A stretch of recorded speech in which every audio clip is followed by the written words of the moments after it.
Welcome to the Spent the Rent podcast. I am your host, Patty Rose. My guest today is the Lane County Commissioner from District 2, Joe Berney. Joe, welcome to the show. Patty, glad to be here. Thank you. I hope it's cool that I call you Joe. I'm very unprofessional. I hope it's cool that I call you Patty. I'm very unprofessional too. Well, it's really great to meet you, and I appreciate you doing this. I'm a big fan of the work that you're doing. We have so much to talk about today. I'm going to get right into it because we have a lot to cover. The first time that I had heard of you, James Barber has been on the show a bunch of times, and James Barber had told me about the work that you're doing, and you were running for county commissioner. He ran in a different seat. In the primary, he was defeated by Heather Buck, who is also great. I've met her. She's amazing. And so we have great people doing great things in Springfield and in our area.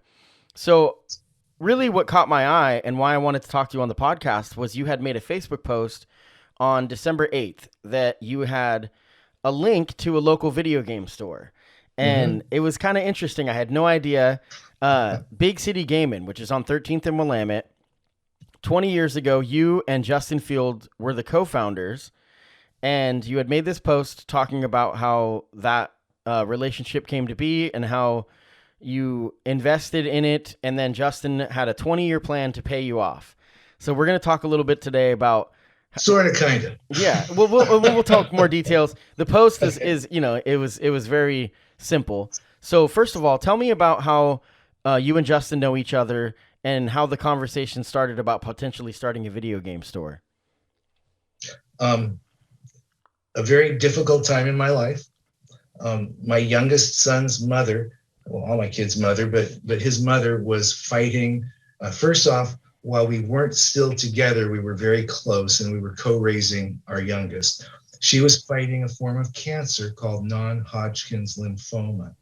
We eventually lost her, by the way, about a year and a half later. But my son, who was 12, was an athlete. He was engaged in school, but this kind of stopped him from being happy. And one of the things he enjoyed doing was playing video games. Now, this is 20 years ago. I mean, he's 32 years old now, but he enjoyed video games. And so I would take him to stores because I wanted to make sure that it was appropriate content, et cetera. And met this kid named Justin Field. And Justin was a staff at one of these stores. He was a salesperson. And I was so impressed with his customer service, his knowledge, his friendliness, his respecting my kid. They developed a relationship. And when you're a parent of a child who's experiencing this kind of potential and then eventual loss in their lives, I mean, it just rocked their world to the ground, mine too. And so you take notice. And so I was so impressed after months of going to this store. I asked Justin if he ever thought of starting his own business, that I've started a couple of businesses. I know how to do that.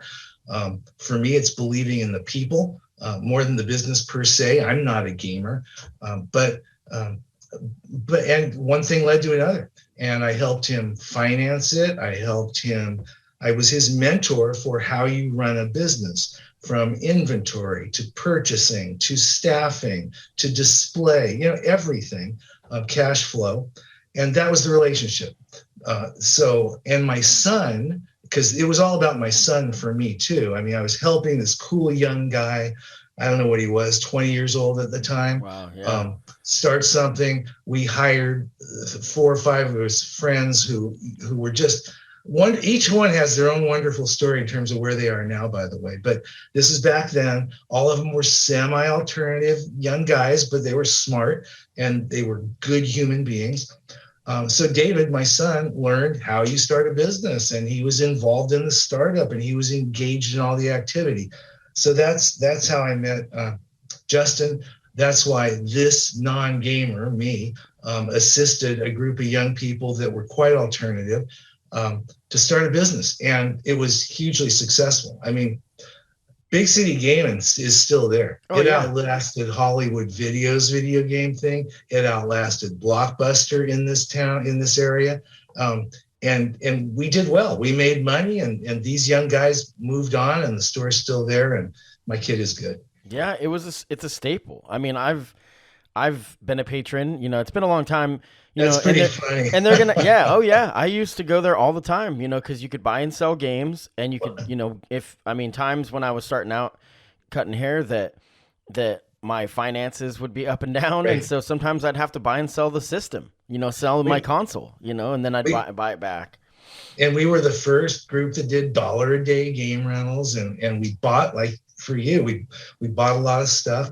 And you might not know this, but everything in that store was handmade by local artisans. Yeah. Everything. And I bet you remember it was kind of a cool vibe in Oh, there. yeah. Yeah. It had like this kind of, like you're inside of a computer almost, this kind of, or something like that, Yeah, it was kind of industrial, edgy. Yeah. I haven't been there in a long time because the game trading, buy and sell video games is really changing because everything today is digital. So, people are still buying games, but it's definitely changed. So they're rebranding the way they're doing things now. I got out only 3 years after I helped. I mean, for me, it was just helping these guys develop a business, right? Right.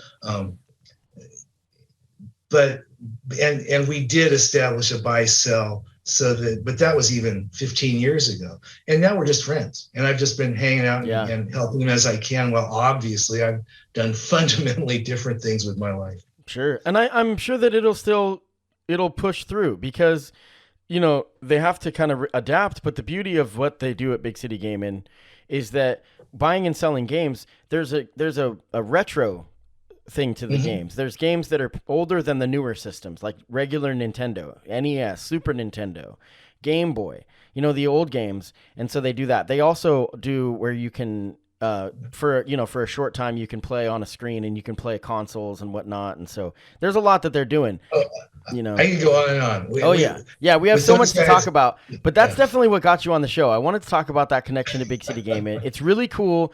It means a lot to me to know, like you say, alternative. It means a lot that you would look at these kids and be like, they may be not conventional in the business world, but I think that they've got something there, and they've got that, innovative entrepreneurial spirit, and sometimes all you need is some financial backing, So could I interrupt you there, Sure, Pat? yeah. Is that okay?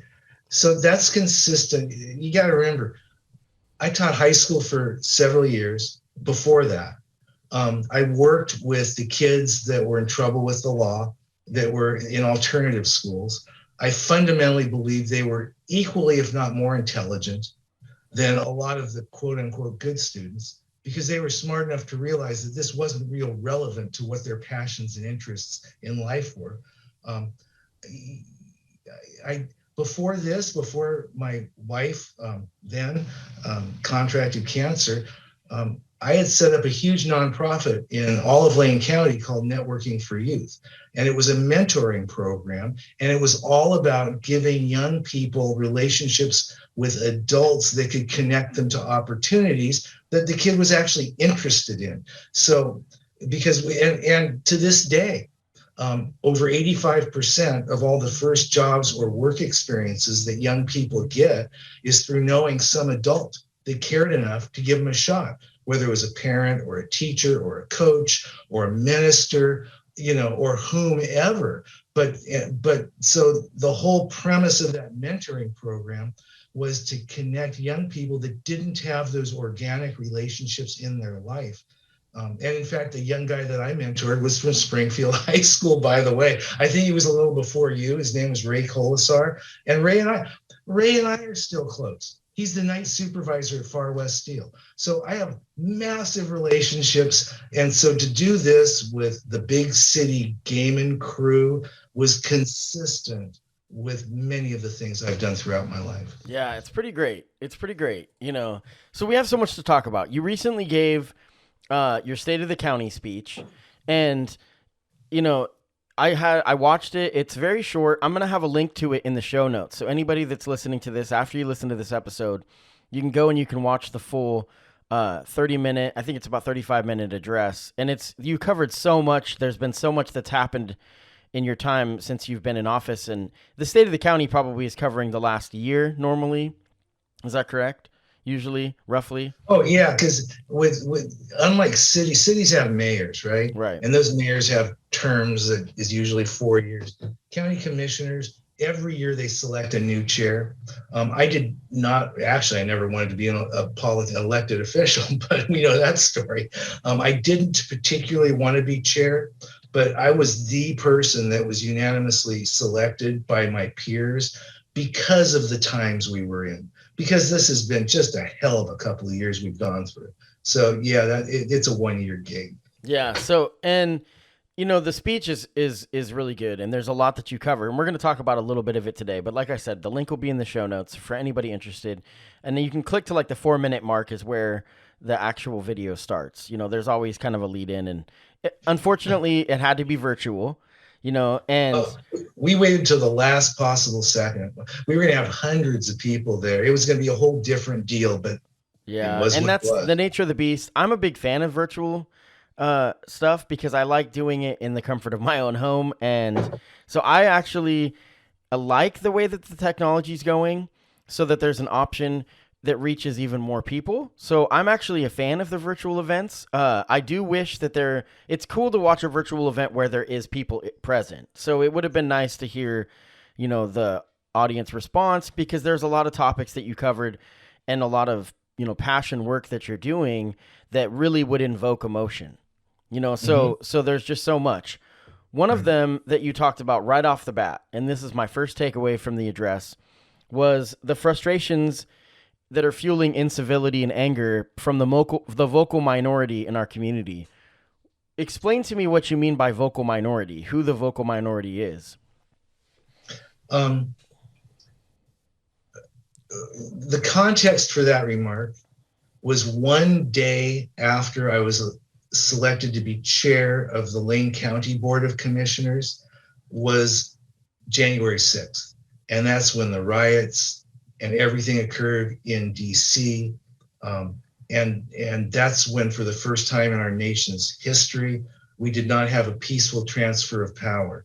So that's what I was referring to. Yeah. And then when you take that sort of national mood, I was then talking about locally. Now, it's not one side versus another. I'll give you an example. COVID, and the county is the public health agency for all of Lane County. So whether we wanted to or not, we were providing business relief to businesses to stay afloat, to keep people working. We were providing over $33 million to help people stay in their rental homes and not get evicted and keep their landlords whole, right? Plus holiday, so there's all this stuff going on. Well, whenever you tackle one thing, there's always going to be people that don't like it, really from both extremes of the political spectrum. It's not just right, or it's not just left, or whatever you want to call it. So in addition to focusing on just getting work done, we were also dealing with angry, hate kinds of vibes from one group that said that we were committing murder by not closing everything for 2 years and allowing people to go to where this virus was, to those saying that we were, destroying liberty by being a public health agency and offering vaccines to people that wanted it. So both of those are louder. And what you don't hear is the gratitude. We do, but you don't hear the gratitude of children and grandchildren and seniors who are getting vaccinated, who are starting to, get back into the world.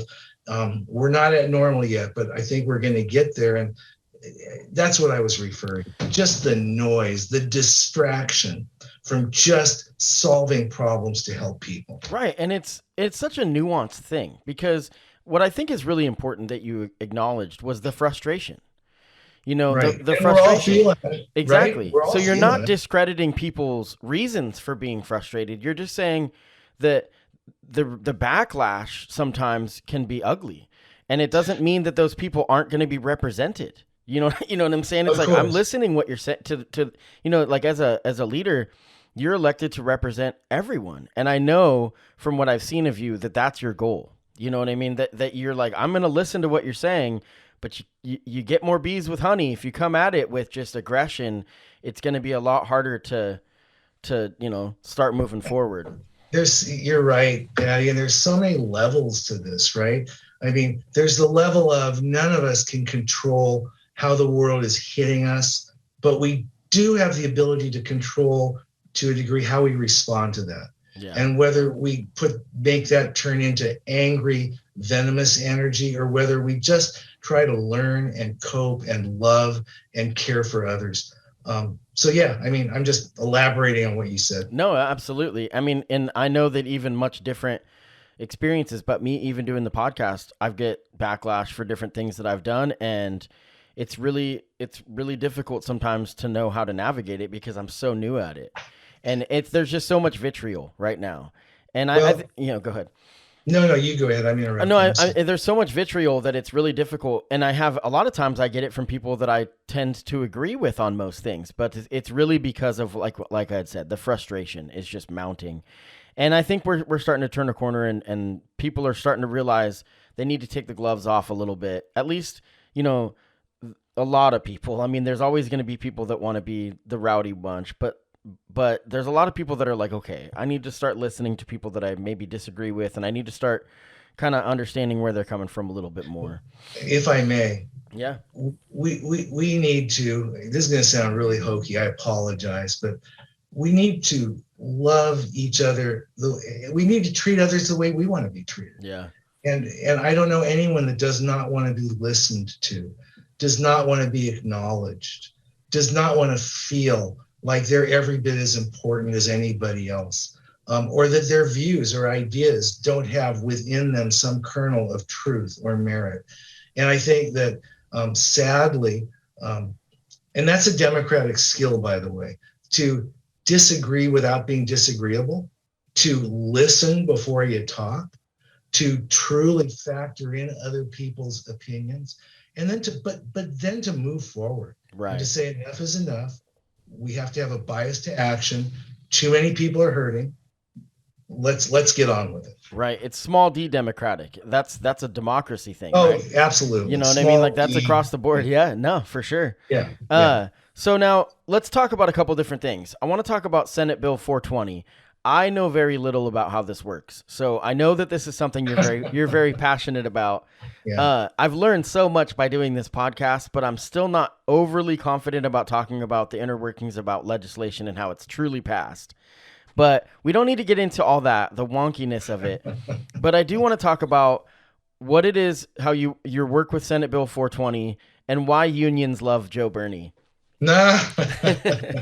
Well, I think it's that working people, you under collective bargaining agreements or not, will aspire to get paid decent wages so they can at least live a life and have some kind of a roof over their heads and put some sort of nutritious food on the table and be able, to live a quality life. So I think that's why I got into this, is because so many people don't know what the hell they're talking about on the left and the right. Yeah. And before I ever ran for office, I was 64 years old, number of businesses, number of other experiences that we can or not get into, but I think I can make things happen. So that's, working people. Most working people I know of live in bodies, and those bodies tend to break down from time to time. So healthcare, why that's a politicized issue, I'll never know. Yeah. But most working people need to have some sort of healthcare that won't break them if they have a crisis. Most people I know believe in equal opportunity. And there's a lot of people that over the past have been historically excluded from full participation in different jobs. I know the construction industry very well. And so when you say, why do unions, I can't answer that, but I can tell you that that those are the kinds of things I ran on. And living in an environment that's sustainable, for God's sakes, and having employment that's full employment, where everyone that wants to work has a job that's meaningful to them. So let's talk about what it is, the nuts and bolts a little bit. So Senate Bill 420. Yeah. So the work. Well, that's what I'm getting into. Yeah. Okay. So yeah, let's talk about that. Well, Senate Bill. First of all, I wrote it. Right. And Senator Manning sponsored it, and it was passed in the last session. One of the few pieces of legislation that was passed bipartisan. which meant people from both sides of the aisle voted for it. Yeah. And that's why it's law. Until then, construction projects in Oregon that were done by a city, a county, a school district, a state agency had to go with low bid. They had to go with the lowest bid for the job. And what Senate Bill 420 says is, no, there's going to be other criteria, and these criteria will not increase the cost of the project. And those criteria include full employer paid full family health coverage for people working on those jobs. It will include recruiting women, minorities, and veterans and disabled into apprenticeship programs so they can have careers in the building trades. It includes renewable energy as part of the construction project. It includes prevailing wages. So that, and it includes and focuses on prioritizing local businesses, right? Not some mega corporation from Portland or Seattle or wherever, but local businesses that hire local people to do local work. That's what Senate Bill 420 makes legal in the state of Oregon. It's pretty great. And I really like how you answered that about the union thing. Because yes, there's people that are pro-union that are going to like it, but there's also people that are just pro-business and pro-worker that are going to like it. It is a pro-business, pro-worker, pro-environment piece of legislation. That's pretty rare, and that's pretty incredible. So that I commend you on that one. And so there's more information on your website that people can read, about the work that you've done with that. So let's talk about housing. Housing is the number one issue in Lane County. There's so many issues to talk about with housing. I've been trying the best I can with the podcast to cover it in many different ways. I did a really great episode with shelter care, even hip hop artist Plato, the work that he's doing, working with, some kind of really just on the beat, counseling, just talking to people, meeting them where they're at, and just going at it in any way you can. The area that I want to talk today about is the Patrician, which is a Springfield mobile home park that was set to be rezoned as multi-use and could be sold to the highest bidder. And it was rezoned. It was rezoned. So it was rezoned to be multi-use instead of just residential. And then what that meant was that it could be sold and then torn down potentially. And how many people lived at the Patrician? Exactly. 86 families live at the Patrician. By the way, it's now called the Filbert Grove Cooperative, and they own it, but 86 families live there. The Filbert Grove Cooperative. And explain to me what happened when you found out that this was potentially going to be sold and these 86 families could lose their home. A couple of years ago, the Springfield City Council was petitioned by the then owner of the Patrician to rezone the property. I, along with two previous Springfield County Commissioners, spoke against that. Bill Dwyer, Steve Kornakia. Again, interesting, right? Right, left. But the room was flooded with hundreds of people against it. Nonetheless, the Springfield City Council at the time approved the rezoning. What that did was two things, fundamental. One, it increased the value of the property by definition if you could tear down the park and build up large hotels or luxury homes or whatever on the parcel. And two, it made every one of those 86 families scared to death that they were going to get kicked to the streets and they didn't know what to do. And there was a level of anxiety there that was truly palpable. So that's the backdrop for this. Fast forward, the owner, in fact, got his rezoning, was going to put the place for sale.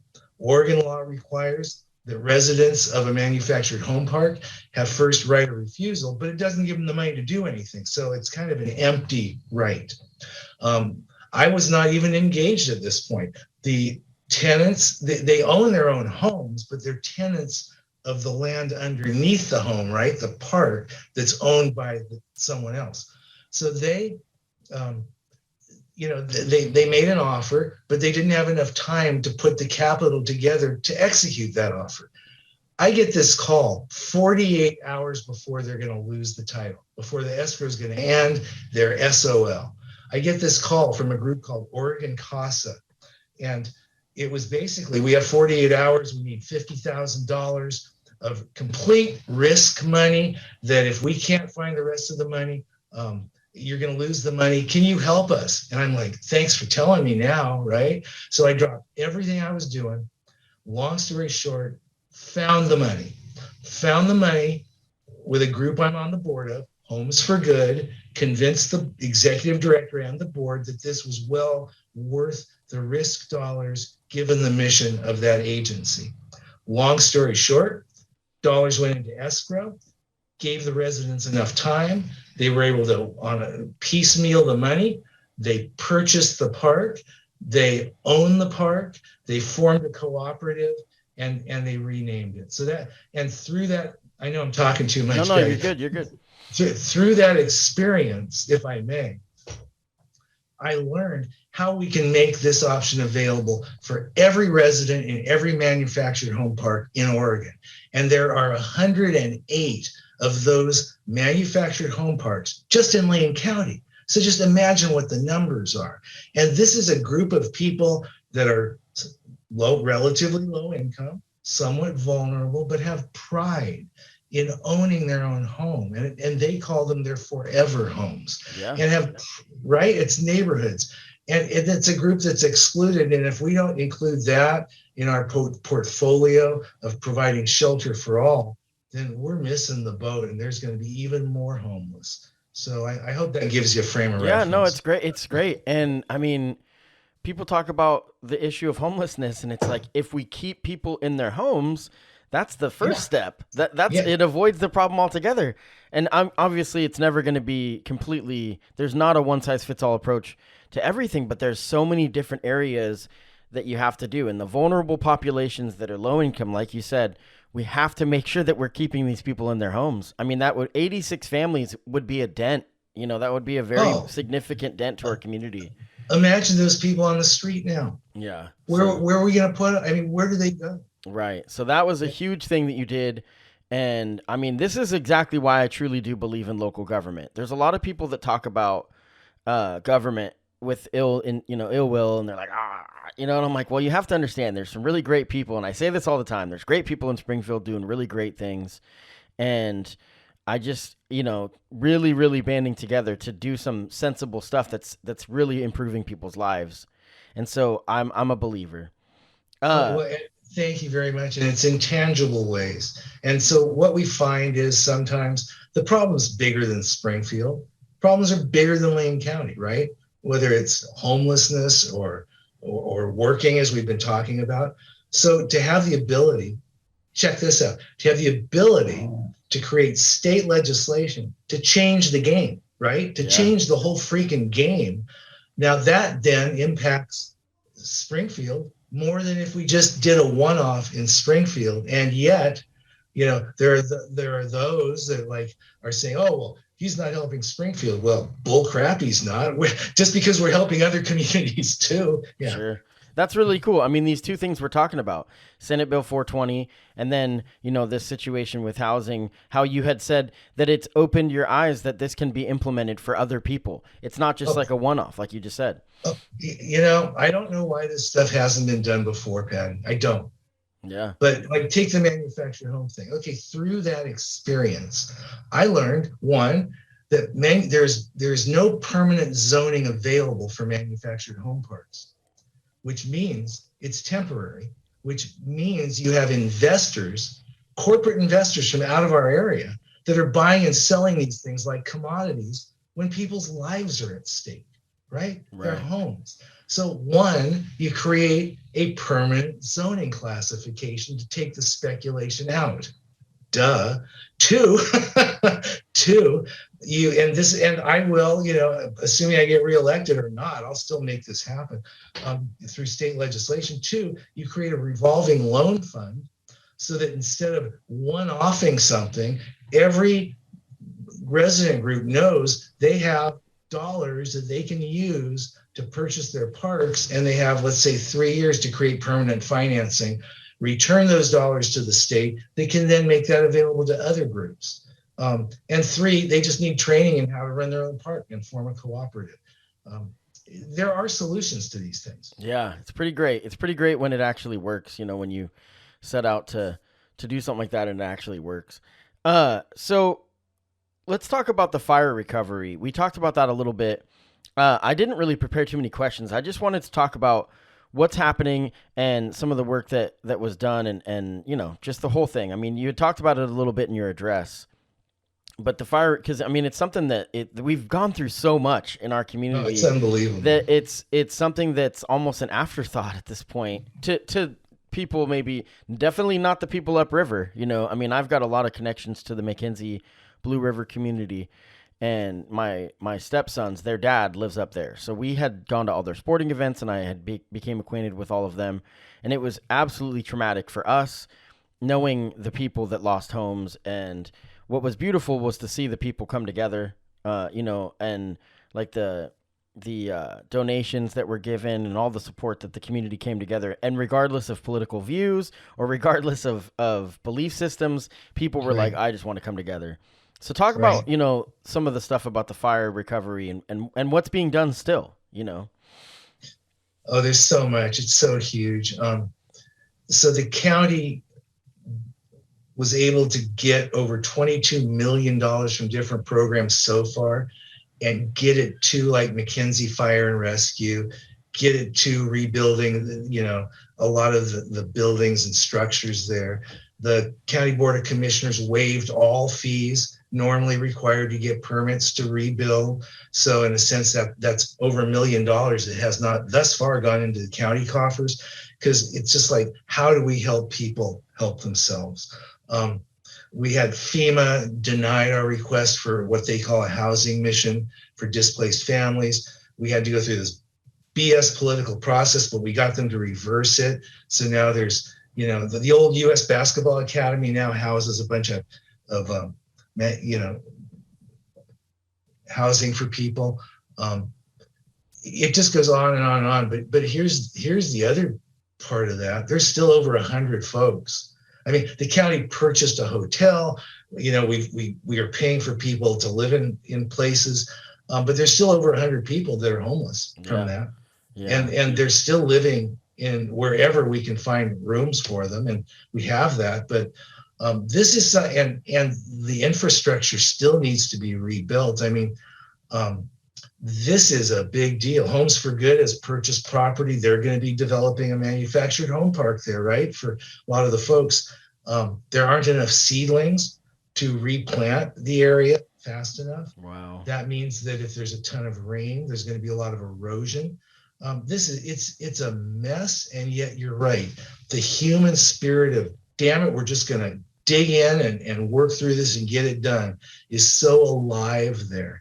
But this is many, many years in the rebuilding, and I'm using it to discuss other issues like, like, are high wire, high voltage electric lines the best way to get electricity to rural communities, or can't we look at something I did in one of my private businesses, which is create a net zero renewable energy generated with energy stored and a microgrid deploying it, way for more and more and more of these communities to be self-sufficient and not have these wires going tens or hundreds of miles to get from where energy is generated to where it's used. Yeah, and there's so many things people are unaware of that happened too in the aftermath of those fires. I mean, you had people that were, now their home is gone. I mean, the only thing left is a chimney. Yeah. And then you had people that were sitting scavenging, that were going around these areas trying to steal whatever was left. Yeah, we also dipped into our reserves. We hired more deputy sheriffs because there was that kind of scavenging and looting going on. It's one of the things that's tough too. My stepson was telling me he was working at the gas station up there. He's done a bunch of different jobs, he's 21 and he's done a bunch of different things, kind of trying his hand at everything. And he was working at the gas station. Unlike his father. Yeah, right. I've been a barber since I was 18. That's it. That's all I do. No, but well, that's true. I have a lot of hobbies. No, but he was working at the gas station and he was saying it's for the locals, which he has so much pride in being a part of that community. And he's broadened his base too. But there's just so much. It's difficult because people come up there to almost see it as like a tourist attraction. And I'm like, well, you have to understand that the McKenzie River means a lot to Oregons across the state, and I understand that it's your home off, this street or in this road or whatever. But to a lot of people, the river is really something that they're very passionate about, and they have a lot of empathy. So it's difficult because for the locals, it's really, really intrusive when people come up. It has changed their life forever. Absolutely. So just be mindful when you go up there and you're checking it out. Just be mindful. Make sure that you keep the traffic flow moving. Not you, but just I'm talking about people. When you go up there, because I've done it. I've looking out the window at all the sites and seeing how you can actually see the river from the road. It's pretty wild because that was not the case before, and it was traumatic, and it's starting to really come back a little bit. Slowly but surely, but man, what a devastating time. That was very difficult.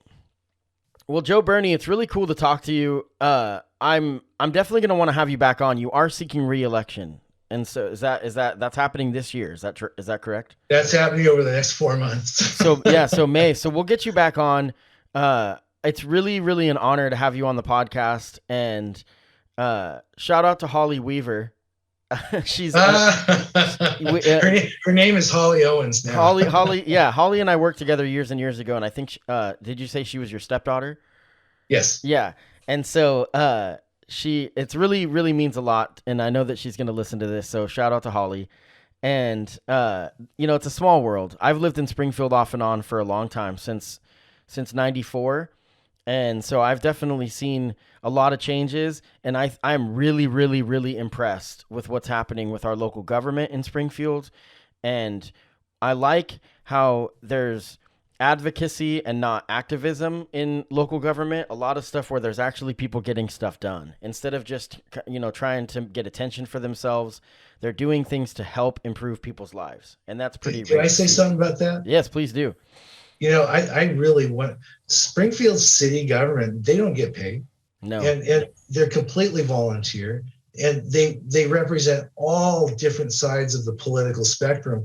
But I got to tell you, with every one of them, I consider a friend, because what we focus on are getting things done in Springfield, and they are the government for Springfield. But the interface between the county and the city. And so we've seen a ton more resources now entering our local economy, a lot more jobs, a lot more business activity, and a lot more social services and low-income housing. So it's an honor to work with those guys. And you're right. After you get past the county level, everything is partisan. Yeah.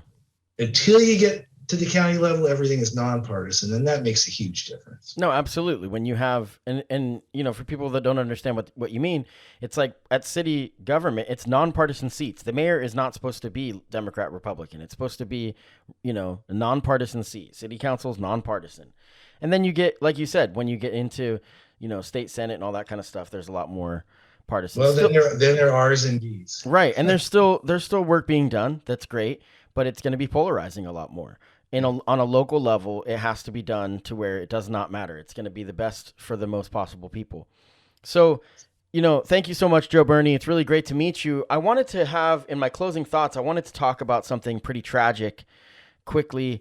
But last night, obviously anybody that's listened to the podcast know that I have a history in hip hop in Eugene and Springfield, another passion of mine.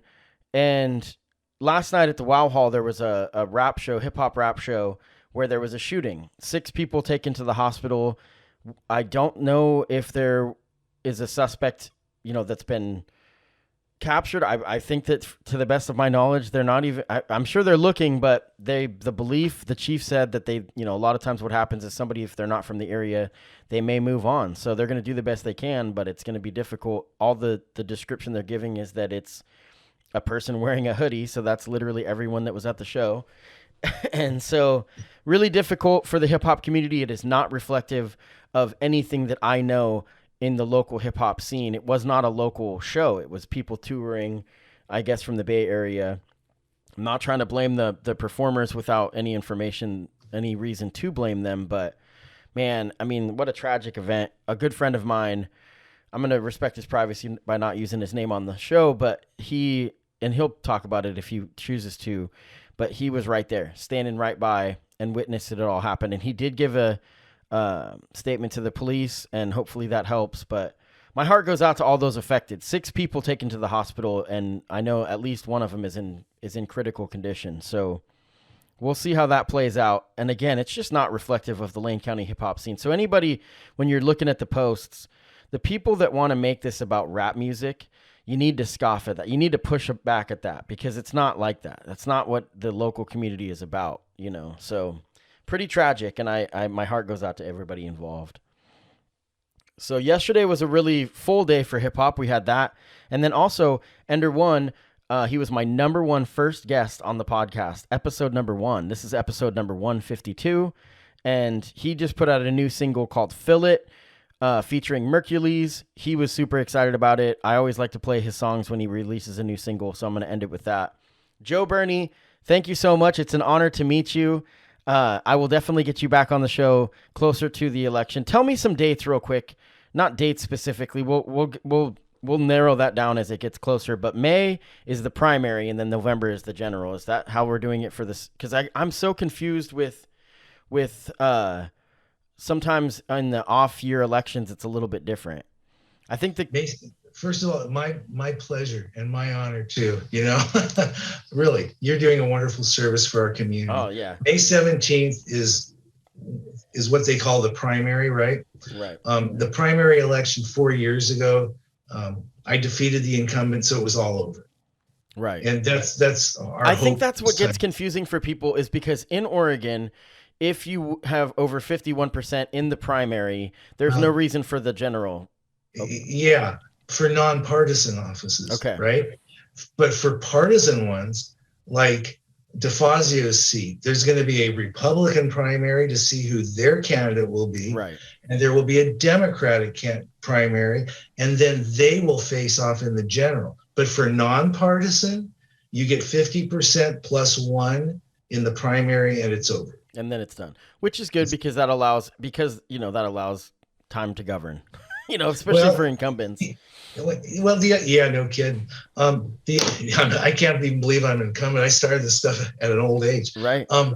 But the other thing is, I think we're all sick and tired of politicians cramming the airwaves, spinning their stuff, saying vote for me because when we get enough of that. So honestly, if we can wrap it up in the primary, we can just be done with that nonsense and just do the business of the people. I saw a guy at the store the other day. Now, he was wearing a mask, so I want to give him credit. But he had a mask that said Trump 2028, and it made me throw up in my mouth. I threw up in my mask in my mouth, No, but anyways, 2028, I'm like, let's get through 2022. It's just beginning. Yeah. So anyways, Joe Berney, thank you so much. I'm going to end this with a song. This is Endr Won featuring Merkules. This is Fill It. Let's go. They say I'll never be free if I'm always bottled up, trying to feel full from this half-empty cup. I gotta be whole, so I'm trying to patch it up. Yeah, it's probably not enough, but I'd rather feel it with you. I'd rather feel it with you. I'd rather feel it with you. I'd rather feel it with you. I'd rather feel it with you. I'd rather feel it with you. I'd rather feel it with you. Yeah. I swear to God, I started out with good intentions. They say to face your problems, I tend to mask them. Like, why you think I get defensive at these questions? Cause if you knew the answers, why the f did you ask them? Come on. I hate people like that, showing me love backwards. I hate evil like that, but not you. No, you're different. I picked up that vibe. Like, my tolerance is pretty high, but you get me by. I'm playing hide and seek with peace that I'll never find. So I don't gotta think about how f***ed I am if we don't kiss goodbye. So I keep you here, but my old flings pop up like they're new in here. So I just act like I'm surprised, like, how did you get here? What you doing here? You put your luggage down right next to my old baggage, like, I am moving here. Fancy seeing you in here. Now ain't life for tripping. All I got are these up souvenirs, temporary fixes for permanent problems. Try to run away, but there she is, blowing me kisses from the bottom. From start to finish, maybe I'm crazy, but now I see why. Spell it out, it sounds cold, but numb is how I survive. And why I'll never be free if I'm always bottled up, trying to feel full from this half I got a big hole, so I'm trying to patch it up. Yeah, it's probably not enough, but I'd rather feel it with you. I'd rather feel it with you. I'd rather feel it with you. I'd rather feel it with you. I'd rather feel it with you. I'd rather feel it with you. I'd rather feel it with you. Merkules, let's go. Come on. It's been a minute since I wrote you a letter, cause I'm embarrassed, everybody says we don't go together. I'm so codependent, I'm lonely, it's like nobody gets it. It's like I'm all alone, sitting in my own intervention. I know I've made a lot of promises I didn't keep, and now I need to drink a bottle just to get to sleep. I honestly just drink cause I've been starving for a quick release. Haunted by the shit I've seen, it's hard for me to get some peace. I had to write you this to wash it all down, and if the pool is full of vodka, you can watch me just drown. Like, why am I obsessed with all my vices? Why'd you pretend to love me when you never even liked me? You lied right to my face, I think you do it just to spite me. But still I stick around, cause just the thought of you excites me. And every time I do, I feel disgusted. I'm lying to myself, cause the truth's too fucking ugly, I swear. I'll never be free if I'm always bottled up, trying to feel full from this half-empty